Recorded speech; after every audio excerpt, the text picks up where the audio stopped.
Today, I am going to discuss about Questioning the Universe by Stephen Hawking. This is a part of FYUGP students for some AEC Sciences. Next is about Stephen Hawking. Stephen Hawking, നമുക്കെല്ലാവർക്കും അറിയാം, he was a renowned British theoretical physicist, cosmologist and the author who was the director of research at the Center of Theoretical Cosmology at the University of Cambridge. അതായത് theoretical physicist, കോസ്മോളജിസ്റ്റ്, ഈ രീതിയിൽ ആണ് Stephen Hawking നമുക്കെല്ലാവർക്കും അറിയപ്പെടുന്നത്. Theoretical physicist എന്ന് പറഞ്ഞ role എന്ന് പറഞ്ഞാൽ യൂണിവേഴ്സിനെ പറ്റിയിട്ടൊരു ഡീപ്പർ സ്റ്റഡിയൊക്കെ നടത്തുക, അതൊക്കെയാണ് അവർ ചെയ്യുന്നത്. അതേപോലെ കോസ്മോളജിസ്റ്റ് നമുക്ക് എല്ലാവർക്കും അറിയാം, യൂണിവേഴ്സിൻ്റെ ഒറിജിൻ എവിടെയാണ്, അതേപോലെ ഫെയ്റ്റ് ഓഫ് യൂണിവേഴ്സ്, ഇതൊക്കെ പ്രെഡിക്റ്റ് ചെയ്യാൻ കഴിയുന്ന ആൾക്കാരാണ് ഈ കോസ്മോളജിസ്റ്റ് എന്ന് പറയുന്നത്. Okay, then his famous books ആണ് പറയുന്നത്, ഇമ്പോർട്ടൻ്റ് ആണ്. A Brief History of Time 1988 ഇതിൻ്റെ ഒരു other version A Briefest History of Time എന്ന് പറഞ്ഞ് 2005 മറ്റും ഇറങ്ങിയിട്ടുണ്ട്. പിന്നെ വേറൊരു ബുക്ക് എന്ന് പറയുന്നത് the universe in A nutshell, അത് 2001 അതേപോലെ ദ ഗ്രാൻഡ് ഡിസൈൻ 2010 ഇതിലെല്ലാം മെയിനായിട്ട് യൂണിവേഴ്സിൽ അടങ്ങിയിട്ടുള്ള പല കോൺസെപ്റ്റുകൾ, അതായത് ടൈമിനെ പറ്റിയിട്ട്, space, then black holes, big bang, ഇതിനെ പറ്റിയിട്ടൊക്കെ ഇന്നും, ബ്ലാക്ക് ഹോൾ എന്നൊക്കെ പറയുമ്പോൾ നമുക്ക് ഇന്നും പല സംശയങ്ങളാണ് അല്ലേ. അപ്പോൾ അതിനെ പറ്റിയിട്ടൊക്കെ പറഞ്ഞിട്ടുള്ള ബുക്സാണ് ഇവയൊക്കെ. പിന്നെ Stephen Hawking was diagnosed with ALS. ALS എന്ന് പറഞ്ഞാൽ ഒരു നമ്മളുടെ ഞരമ്പുകളെയൊക്കെ ബാധിക്കുന്ന ഒരു ഡിസീസാണ്, motor neuron disease, at the age of 21. 21 വയസ്സിലാണ് ALS ഉണ്ട് എന്ന് സ്ഥിരീകരിച്ചത്. അത് റെയറായിട്ട് കാണപ്പെടുന്നൊരു ഡിസീസാണ്. നെർവ് സെൽസിനെയാണ് മെയിനായിട്ടും ബാധിക്കുക. അതായത് ഇങ്ങനെ ഏജ് കൂടുന്തോറും മസിലിൻ്റെ മൂവ്മെൻറ്റിനെ അത് ബാധിക്കും. അതേപോലെ മുമ്പോട്ടേക്ക് മൂവ് ചെയ്യാനുള്ള എബിലിറ്റി നഷ്ടപ്പെടും, അതേപോലെ സംസാരിക്കാനും ഒക്കെ. ഓരോ വയസ്സ് കൂടുന്തോറും അതിങ്ങനെ കുറഞ്ഞിരിക്കും. സ്റ്റീഫൻ ഹോക്കിംഗ് ആദ്യം ഇത് ഡയഗ്നൈസ് ചെയ്ത് കഴിഞ്ഞപ്പോൾ അധികകാലം ജീവിക്കില്ല എന്നൊക്കെ ഡോക്ടേഴ്സ് പ്രെഡിക്റ്റ് ചെയ്തിട്ടുണ്ടായിരുന്നു. പക്ഷേ എന്നാൽ പോലും ഒരുപാട് കാലം ജീവിച്ചിട്ടുണ്ടായിരുന്നു. ഓക്കെ, പിന്നെ ആ ഒരു ഡിസീസിൻ്റെ പ്രത്യേകത 50 വയസ്സിന് ശേഷം അത് ഭയങ്കരമായിട്ട് കൂടി മരണത്തിലേക്ക് ലീഡ് ചെയ്യുന്ന രീതിയിലാണ് ഈ ALS എന്ന് പറഞ്ഞ ഡിസീസ് ഉള്ളത്. അങ്ങനെയായിരുന്നു സ്റ്റീഫൻ ഹോക്കിങ്ങിൻ്റെ മരണം എന്ന് പറയുന്നത്. Next is about TED talk. ഇതൊരു ടെഡ് ടോക്ക് ആണെന്ന് പറഞ്ഞു. എന്താണ് ടെഡ് ടോക്ക് എന്ന് നോക്കാം. ടെഡിൻ്റെ full form technology entertainment design, ഇതാണ്. അപ്പോൾ ടെഡ് ടോക്കിൻ്റെ ന്യൂ ടാഗ് ലൈൻ എന്താണെന്ന് വെച്ച് കഴിഞ്ഞാൽ TED ideas worth spreading. Ideas worth spreading എന്ന് കേൾക്കുവാണെങ്കിൽ റിലേറ്റ് ചെയ്യുന്നത് ടെഡ് ടോക്കിനെ റിലേറ്റ് ചെയ്യുന്ന അവരുടെ ടാഗ് ലൈനാണിത്. ടെഡ് ടോക്ക് എന്ന് പറഞ്ഞു കഴിഞ്ഞാൽ it is a short powerful informative speech delivered by an expert in A particular field or discipline.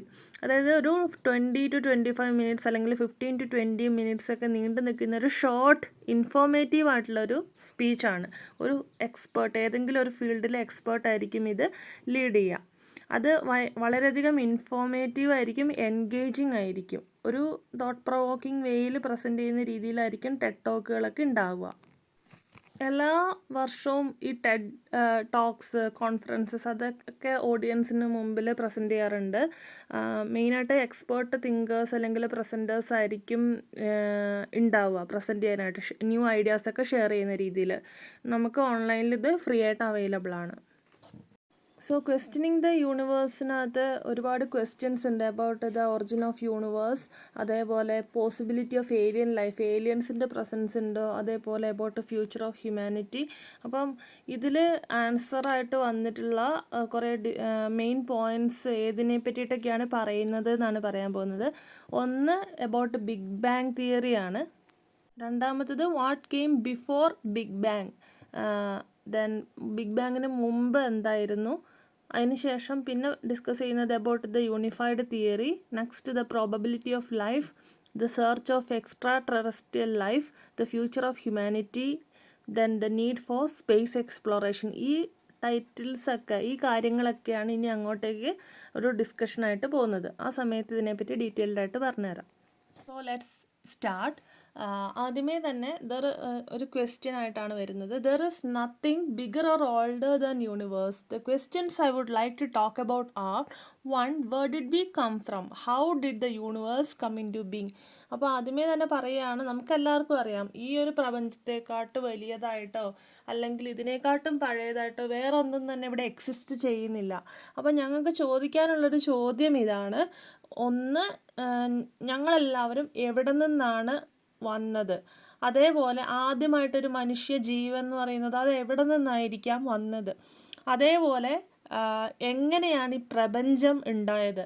പിന്നെ ഈ പ്രപഞ്ചത്തിൽ എന്ന് പറഞ്ഞു കഴിഞ്ഞാൽ ഹ്യൂമൻ ബീയിങ്സ് എന്ന് പറയുന്നത് അതൊരൊറ്റ റേസ് മാത്രമാണോ ഉള്ളൂ?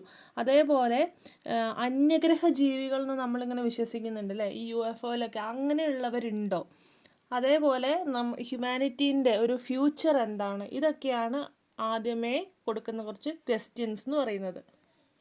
സോ അതിനുള്ളൊരു ഉത്തരം എന്ന് പറയുന്നത് ഇങ്ങനെയാണ്: അൺടിൽ ദ 1920s വരെ എല്ലാവരും അന്നുണ്ടായിരുന്നവരൊക്കെ വിശ്വസിച്ച് പോകുന്നത് എന്താണെന്ന് വെച്ച് കഴിഞ്ഞാൽ യൂണിവേഴ്സ് എന്ന് പറയുന്നത് സ്റ്റാറ്റിക്, അതായത് യൂണിവേഴ്സ് എന്നും ഒരേപോലെ നിന്ന ഒന്നാണ് എന്നാണ്. ഓക്കെ, അതായത് വർഷങ്ങൾ കഴിയുന്തോറും അതിനൊരു ചേഞ്ചും സംഭവിക്കുന്നില്ല എന്നാണ്. അതിനുശേഷം കണ്ടുപിടിച്ചൊരു കാര്യമാണെന്ന് എന്താണെന്ന് വെച്ച് കഴിഞ്ഞാൽ യൂണിവേഴ്സ് എക്സ്പാൻഡ് ചെയ്തുകൊണ്ടിരിക്കുകയാണ്, വർഷങ്ങൾ കഴിയുന്തോറും എക്സ്പാൻഡ് ചെയ്തുകൊണ്ടിരിക്കുകയാണ്. അപ്പോൾ ഗാലക്സീസൊക്കെ നമുക്കറിയാം, ഈ ഗാലക്സീസൊക്കെ നമ്മളിൽ നിന്ന് ഇങ്ങനെ അകന്നുകൊണ്ടിരിക്കുകയാണ്. ഇങ്ങനെ അത് പെട്ടെന്നല്ല, ഇങ്ങനെ കുറേ വർഷങ്ങൾ തോറും ഇങ്ങനെ അകന്നുകൊണ്ടിരിക്കുകയാണ്. ഒരു എക്സ്പാൻഷനാണ് അവിടെ സംഭവിക്കുന്നത്. അതിൻ്റെ അർത്ഥം എന്താണെന്ന് വെച്ച് കഴിഞ്ഞാൽ വളരെ വർഷങ്ങൾക്ക് മുമ്പ് എന്ന് പറഞ്ഞാൽ ഒരു ബില്യൺ ഇയേഴ്സ് എഗോ ഒക്കെയാണ് ഉദ്ദേശിക്കുന്നത്.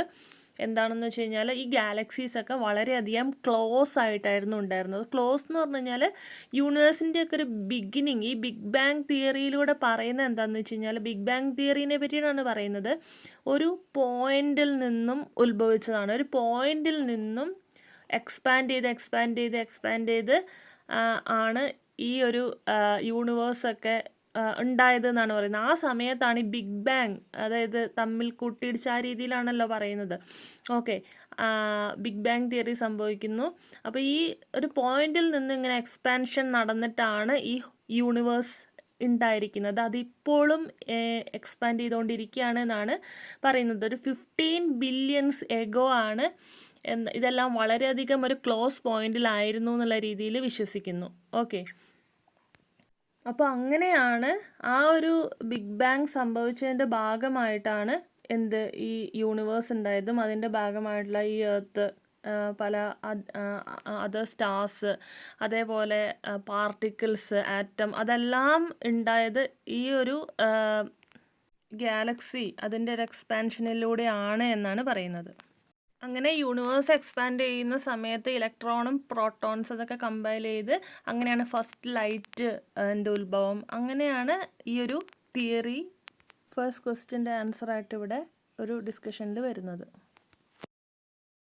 നെക്സ്റ്റ് ചോദിക്കുന്നത്, but was there anything before the big bang? അതായത് ഈ മഹാവിസ്ഫോടനം നമ്മൾ വിശ്വസിക്കുന്ന ബിഗ് ബാങ് തിയറി, അതിന് മുമ്പ് എന്തെങ്കിലും ഉണ്ടായിരുന്നോ എന്നുള്ളതാണ്. അതായത് വാട്ട് ക്രിയേറ്റഡ് ദ യൂണിവേഴ്സ്? അപ്പം അത് നമുക്കുള്ളൊരു സംശയമാണ്. എങ്ങനെയായിരിക്കാം ആ മഹാവിസ്ഫോടനത്തിന് മുമ്പ് ഉണ്ടായിരുന്ന ആ ഒരു അവസ്ഥ ആര് ക്രിയേറ്റ് ചെയ്തതാണ്?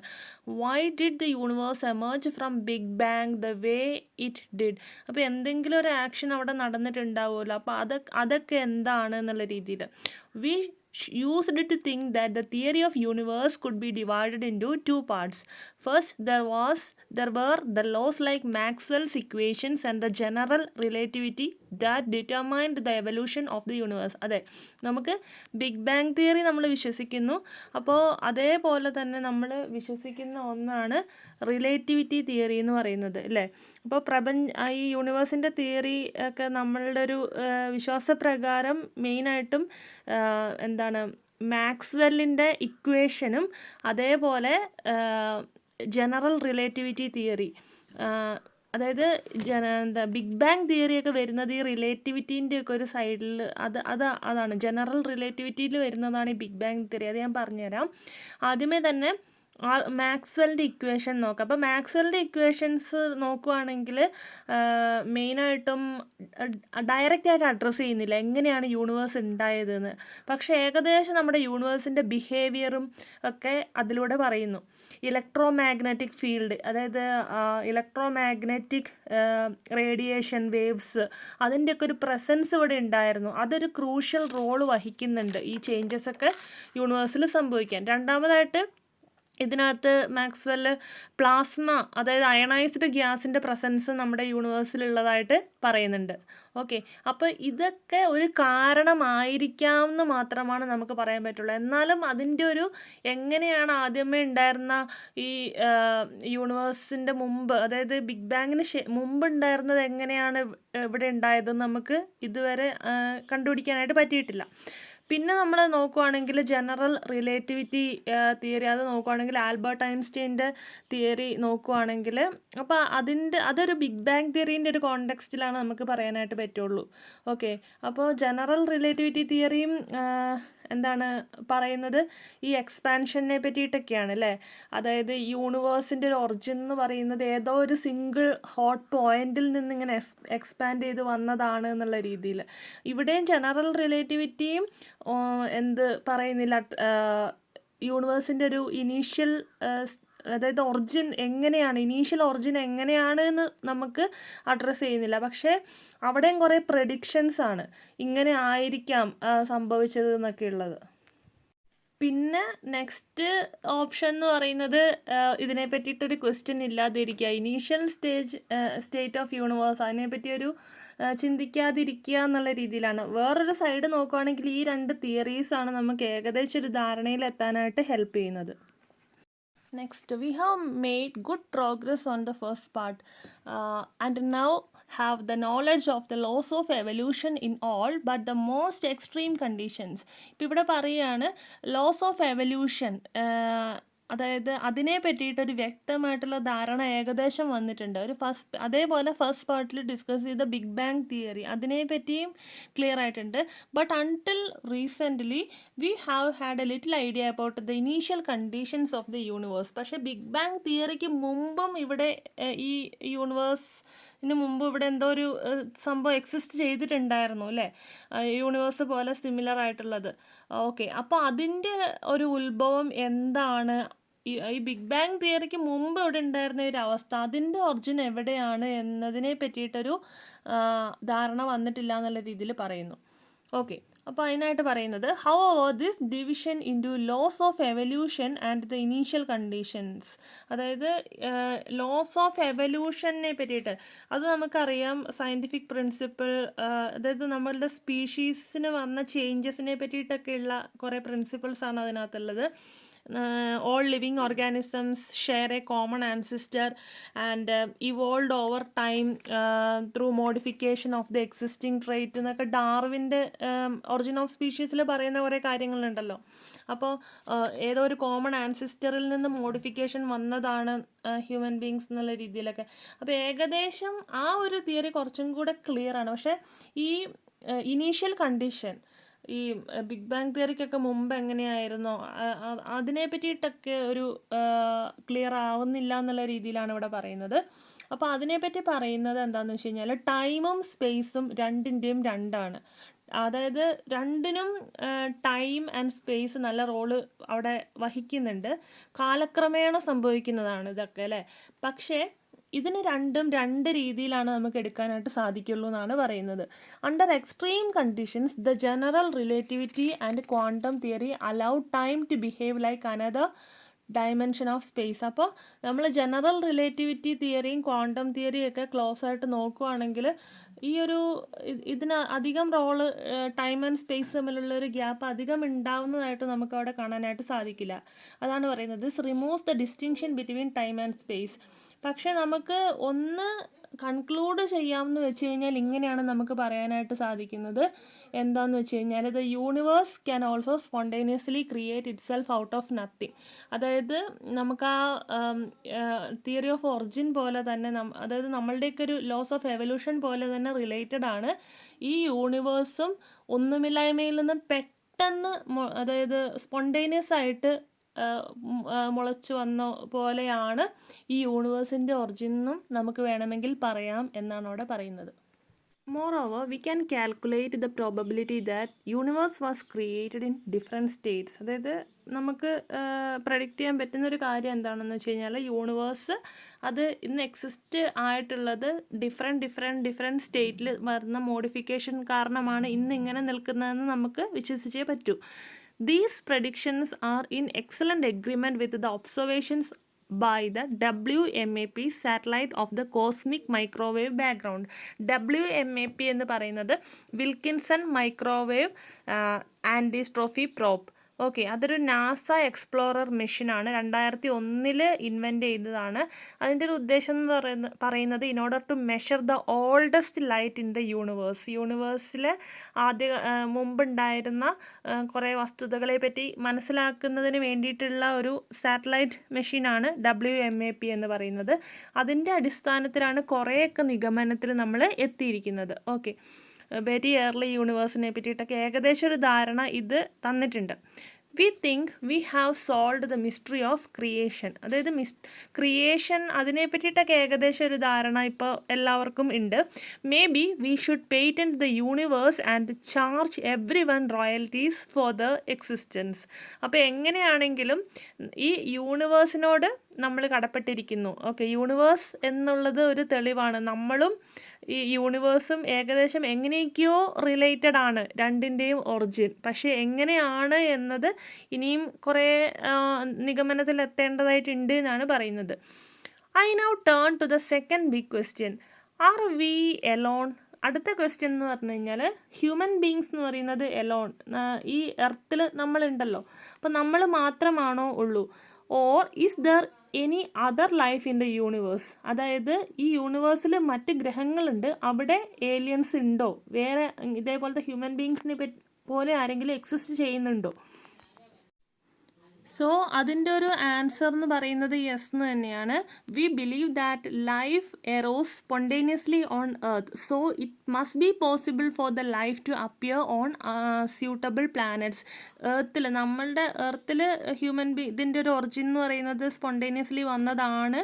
അതുപോലെ തന്നെ വേറെ ഗ്രഹങ്ങളുണ്ടെങ്കിൽ അവിടെയും മേ ബി ഇതേപോലത്തെ ബീങ്സൊക്കെ ഉണ്ടായിരിക്കാം എന്ന് തന്നെ വിശ്വസിച്ചേ പറ്റൂ എന്നാണ് പറയുന്നത്. Okay, next, but we don't know how life first appeared. പിന്നെ ഇവിടെ പറയുന്നത് ഇവിടെ ഭൂമിയിൽ ജീവൻ ആദ്യമായിട്ട് പ്രത്യക്ഷപ്പെട്ടത് എങ്ങനെയാണെന്ന് നമുക്കറിയില്ല. പിന്നെ ഈ ജീവൻ പ്രത്യക്ഷപ്പെടാനുള്ള സാധ്യതകളുണ്ട്. അതിൻ്റെ 2 നിരീക്ഷണ തെളിവുകൾ ആണ് ഇവിടെ അടുത്തതായിട്ട് എടുത്ത് പറയുന്നത്. എന്താണെന്ന് വെച്ച് കഴിഞ്ഞാൽ the first is that we have fossils of algae from 3.5 billion years ago. അതായത് എന്താണെന്ന് വെച്ച് കഴിഞ്ഞാൽ 3.5 ബില്യൺ ഇയേഴ്സ് മുമ്പ് ആൽഗേ അതിൻ്റെ ഫോസിൽസ് നമ്മളുടെ കയ്യിലുണ്ട് എന്നതാണ് ഒന്നാമത്തെ കാര്യം. അത് 3.5 ബില്യൺ ഇയേഴ്സ് മുമ്പ് ഉണ്ടായ ആൽഗയുടെ ഫോസിൽസാണ് ഉള്ളത്. ഓക്കെ, പിന്നെ അവിടെ പറയുന്നത് എന്താണ്? The earth was formed 4.6 billion years ago. പക്ഷേ എർത്ത് ഫോം ചെയ്തത് 4.6 ബില്യൺ ഇയേഴ്സ് എഗോ ആണെന്നും പറയപ്പെടുന്നു. പിന്നെ and was probably too hot for about the first 1/2 billion years. അപ്പോൾ എർത്ത് ഫോം ചെയ്തൊരു ഫസ്റ്റ് 1/2 ബില്യൺ ഇയേഴ്സിൽ എർത്ത് ഭയങ്കര ഹോട്ടായിരുന്നു. Okay, so the life appeared on earth within 1/2 billions of years of it being possible. അപ്പോൾ ആ ഹോട്ടായി അതിൻ്റെ ഒരു 1/2 billion, അതായത് ഒരു 3.5 ബില്യൺ ഇയേഴ്സ് എഗോ ആ സമയത്ത് അവിടെ ലൈഫ് പ്രത്യക്ഷപ്പെട്ടു എന്ന് വേണമെങ്കിൽ നമുക്ക് പറയാം. That was in the form of algae. Okay, ആൽഗൈൻ്റെ ഫോസിൽസാണ് ആ സമയത്ത് എക്സിസ്റ്റ് ചെയ്തതായിട്ട് പറയപ്പെടുന്നത്. അപ്പോൾ ആ ഒരു 3.5 ബില്യൺ ഇയേഴ്സ് എഗോ അത്രയും മതിയായിരുന്നു അവിടെ ഒരു ചെറിയൊരു ലൈഫ് ഫോം ചെയ്യാനായിട്ട്, which is short compared to the 10 billion years lifetime of a planet of earth type. അപ്പോൾ 10 ബില്യൺ ഇയേഴ്സ് ഒന്നും എടുത്തിട്ടില്ല ഏകദേശം ലൈഫ് എർത്തിൽ ഫോം ചെയ്യാനായിട്ട്. അപ്പോൾ മേ ബി വേറെ ഇതേപോലത്തെ പ്ലാനറ്റ്സിൽ ലൈഫ് എന്ന് ഉദ്ദേശിക്കുന്നത് ഇതേപോലത്തെ ആൽഗൈ അങ്ങനത്തെ ലൈഫിൻ്റെ എന്തെങ്കിലും ഒരു പ്രസൻസ് മേ ബി അതർ പ്ലാനറ്റ്സിൽ മേ ബി ഉണ്ടായിരിക്കാം. അതേപോലെ ആൽഗൈ പോലെയുള്ള വേറെ ഇതിൻ്റെയൊക്കെ പ്രസൻസ് അവിടെ ഉണ്ടായിരിക്കാം എന്നാണ് ഏകദേശം ഒരു പ്രോബബിലിറ്റിയാണ് അവിടെ പറയുന്നത്. റീസണബിളി ഹൈ ആണെന്നാണ് പറയുന്നത്. അല്ലെങ്കിൽ ഇനി അങ്ങോട്ടേക്ക് ഒരു 10 അല്ലെങ്കിൽ ഒരു 15 20 ബില്യൺ കഴിഞ്ഞതിന് ശേഷവും മേ ബി അവിടെ ഇതേപോലെ എന്തെങ്കിലുമൊക്കെ അതർ പ്ലാനറ്റ്സിൽ ലൈഫിൻ്റെ പ്രസൻസ് അവിടെ ഉത്ഭവിച്ചേക്കാം എന്ന രീതിയിലും ഇവിടെ സ്റ്റീഫൻ ഹോക്കിംഗ് പറയുന്നു.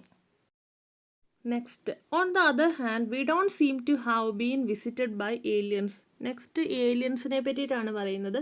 നമുക്കറിയാമല്ലോ UFOയിൽ, അതായത് അൺഐഡൻറ്റിഫൈഡ് ഫ്ലൈയിങ് ഒബ്ജക്റ്റിലൊക്കെ ഇങ്ങനെ ഫിലിംസിലൊക്കെ നമ്മൾ കാണലുണ്ട്, ഇങ്ങനെ അന്യഗ്രഹ ജീവികൾ വരുന്നു, ഇവിടെ പെട്ടുപോയി അവർക്ക് ഹ്യൂമൻ ബീങ്ങുമായിട്ട് ഇൻട്രാക്ഷനൊക്കെ നടത്തുന്ന ഫിലിംസൊക്കെ അവൈലബിൾ ആണ്. അപ്പോൾ ആ രീതിയിലാണ് നമ്മൾ ഏലിയൻസിനെ കണ്ടിട്ടുള്ളൂ അല്ലേ. അപ്പോൾ അത് ഓൾറെഡി UFO ഒക്കെ ഉണ്ട് എന്ന് ഒരു മിത്ത് പോലെ ഇവിടെ നമ്മൾ വിശ്വസിച്ച് പോകുന്നതാണ്. കുറേ പേര് വിശ്വസിക്കുന്നില്ല, കുറേ പേര് വിശ്വസിക്കുന്നുണ്ട്. അതിൻ്റെ ഒരു സത്യാവസ്ഥയെ പറ്റിയിട്ടാണ് ഇവിടെ ഡിസ്കഷൻ നടക്കുന്നത്. I am discounting the reports of UFOs. Why would they appear only to cranks and weirdos? അപ്പോൾ ഇവിടെ ഹോക്കിംഗ് ചോദിക്കുന്നുണ്ട്, നമ്മൾക്ക് ആർക്കും ഒരു എക്സ്പീരിയൻസ് ഇല്ല UFOനെ കണ്ടതായിട്ടും ഏലിയനെ കണ്ടതായിട്ടും ഇല്ല.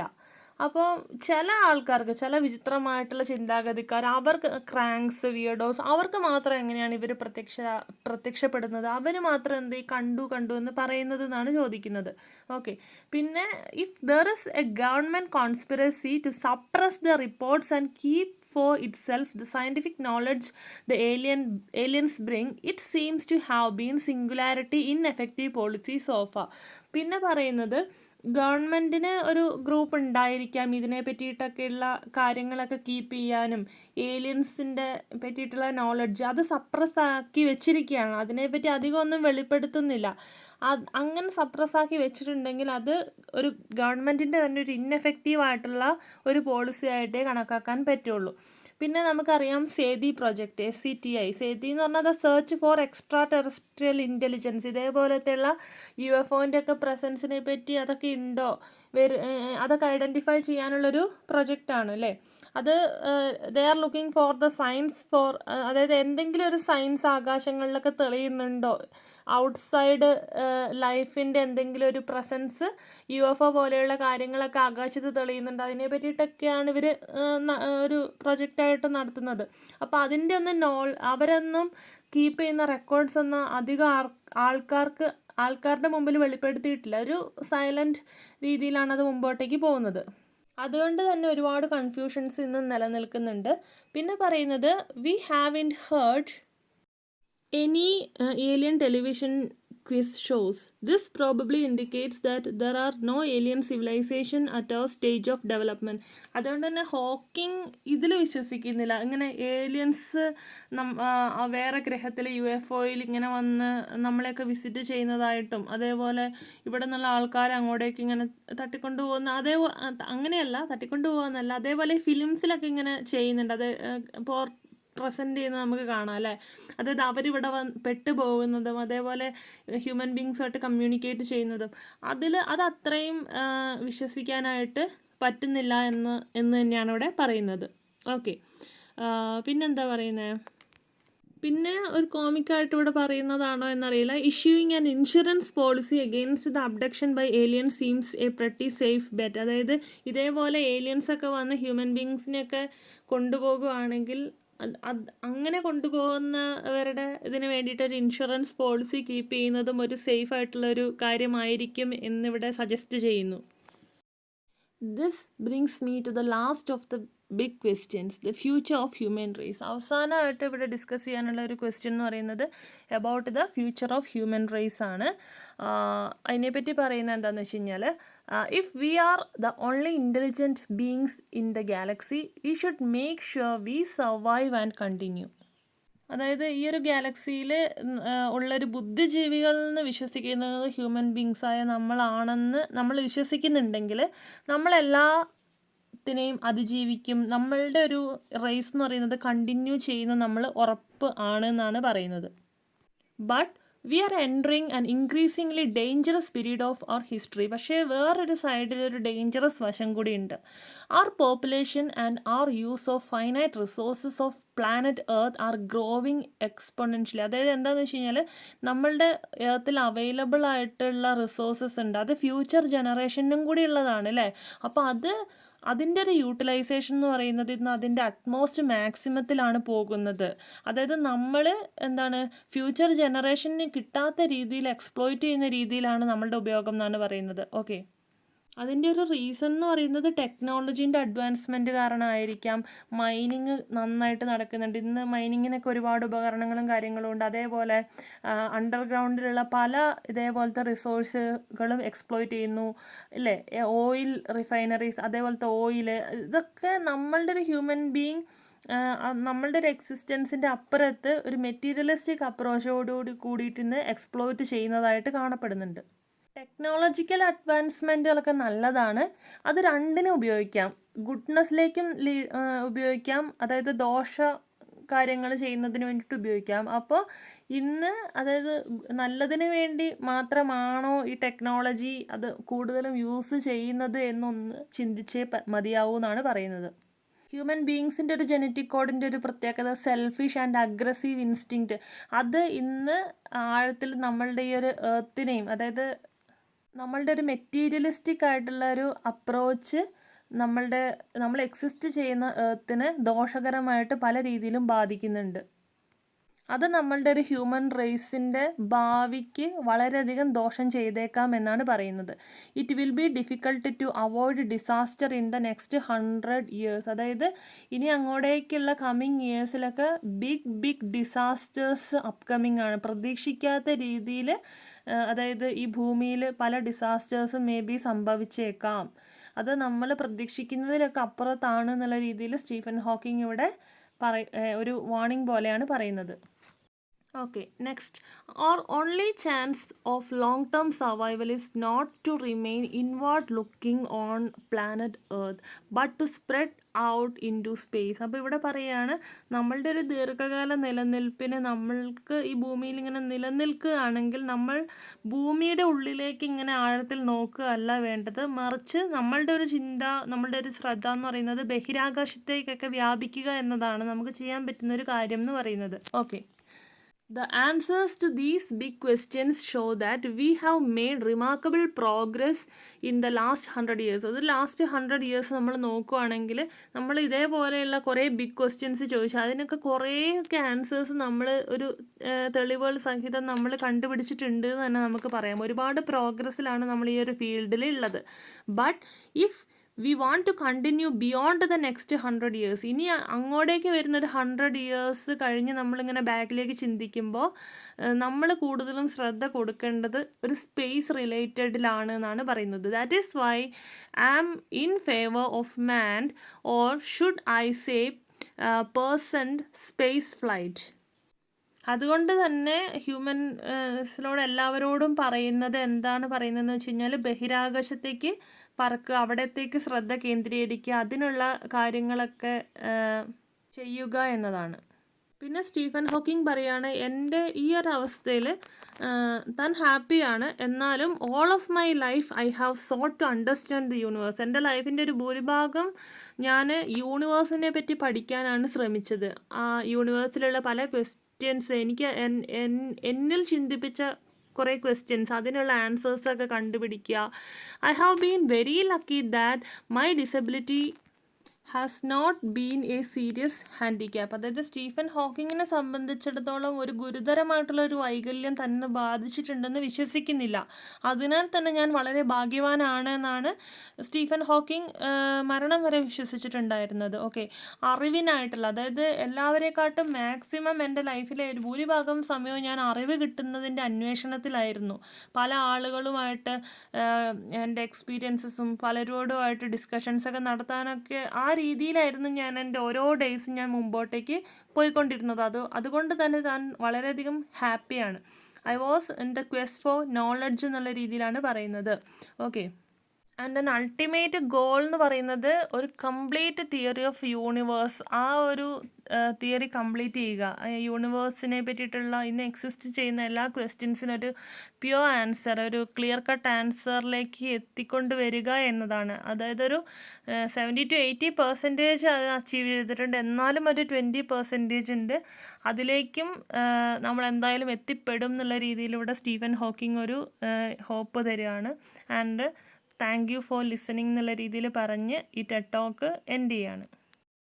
നെക്സ്റ്റ് ഇവിടെ ഒരു Q&Aയിൽ ഉള്ള ഒരു ക്രിസ് ആൻഡേഴ്സൺ ചോദിക്കുന്ന ഒരു ക്വസ്റ്റ്യൻ ആണ്. Professor, if you had guessed either way, do you now believe that it is more likely than not that we are alone in the Milky Way as a civilization of our level of intelligence or higher? Milky Way നമുക്കറിയാലോ, it is a galaxy, solar സിസ്റ്റത്തിലുള്ള ഒരു spiral shaped ആയിട്ട് എന്താണ് collection of stars, dust, gas അതൊക്കെ ഉണ്ടെന്ന് exist ചെയ്യുന്നൊരു ഇതാണ്.